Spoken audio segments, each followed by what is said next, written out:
around proportions to ratio tables. Ratio tables are very simple to complete because essentially what you're doing is you are solving a proportion but in a table. So your goal for this lesson is I can complete ratio tables. So let's go ahead and get started. So first of all, what are ratio tables? Well, ratio tables are pairs of numbers that have equivalent ratios. So a typical table would look something like this. Sometimes they're vertical, sometimes they're horizontal. They'll have some titles on the side or across the top, but the information in the table will have pairs of equivalent ratios. Okay, so let's jump into our first example. Again, remember that all we're doing is we are solving a proportion, but with numbers inside a table. So the example says, to make yellow icing, you mix 6 drops of yellow food coloring with 1 cup of white icing. How much yellow food coloring should you mix with 5 cups of white icing to get the same shade? So the problem has already set up part of the table for us with the information. So we have 6 drops of yellow and 1 cup of icing. Then we have an unknown, so I'm going to put my X, with 5 cups of icing. So what we're trying to do is figure out, well, if I have 5 cups of icing, how many drops of yellow do I need? So all you're going to do, and you can do this within the table, is you have your two ratios and you set them equal to each other. Just to be a little bit neater, I'm going to write them over here. 6 over 1 equals x over 5. Now, you're going to cross multiply. X times 1 is 1x. 5 times 6 is 30. And you're going to set them equal to each other. 30 equals 1x. You know that you box your variable. Divide by the coefficient that's attached to it, which is 1. And you do it to both sides. The 1's cancel out and you're left with x equals 30 divided by 1 is 30. So what does that mean in context of the problem? Well, you will need 30 drops of yellow food coloring with 5 cups of icing. All right, let's look at another problem here. In a recent year, Joey Chestnut won a hot dog eating contest by eating nearly 66 hot dogs in 12 minutes. If he ate at a constant rate, determine how many hot dogs he ate every 2 minutes. So this is actually a real thing. If you've ever seen the 4th of July Nathan's hot dog eating contest, it's pretty crazy. And Joey Chestnut, he had won, I think, for a year or two or a couple years or something like that. But once you get over the fact that it's pretty disgusting, it's kind of funny to watch. Okay, so back to the ratio table. So you'll notice in the first one we were only missing 1 value. This time we're missing 2 values in the table, but there's a clue in the word problem. So here it says he ate 66 hot dogs in 12 minutes, but it wants to know how many hot dogs, so X, did he eat in 2 minutes. So our 2 is going to go right there. And then we have our 2 ratios and we set them equal to each other. To be neater again, I'm going to write them down here. 66 over 12 equals x over 2. I'm going to cross multiply. 12 times x is 12x. 2 times 66 is going to be 132. And now we have 132 equals 12x. You're going to box your variable, divide by the coefficient that's attached to it, which is 12, and you do it to both sides. The x's cancel out here, the 12's cancel out there, and 132 divided by 12 is going to give you 11. So your x equals 11. So what does that mean in terms of the problem?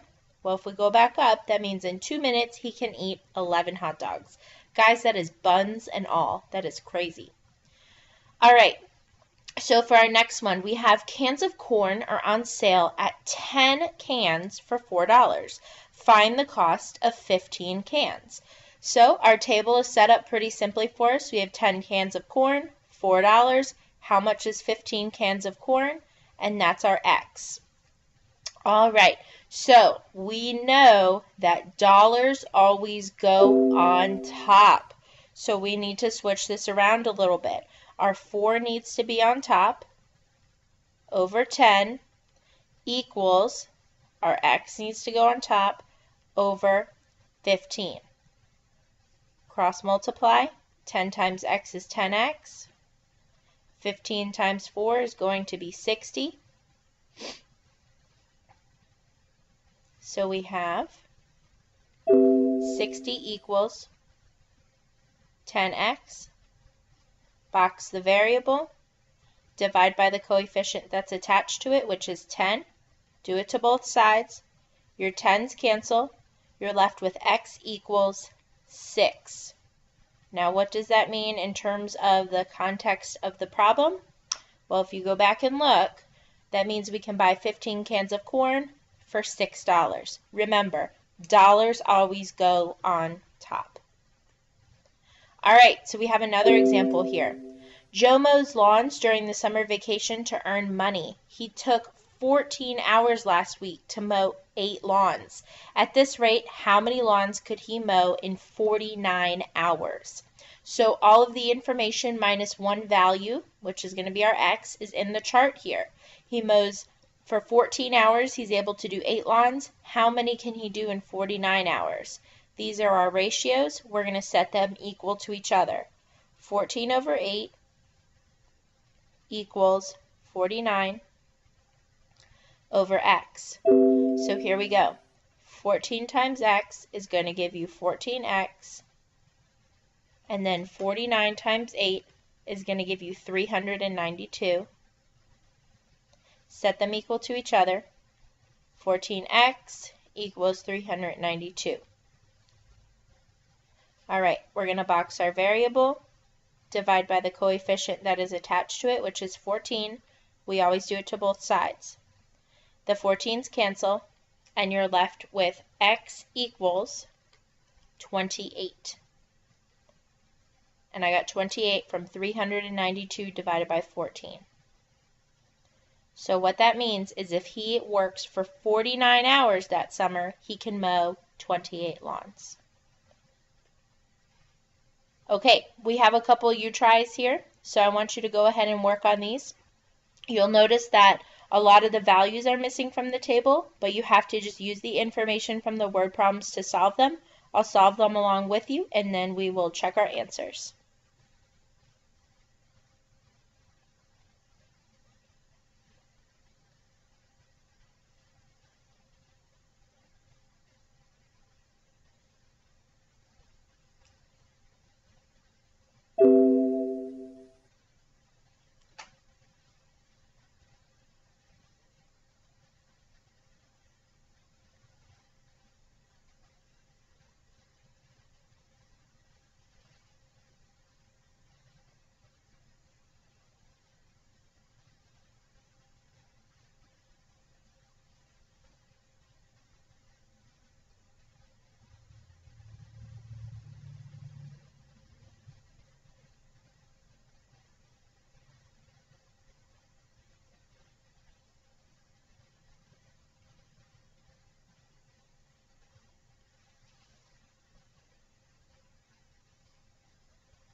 Okay, so we have our answers here.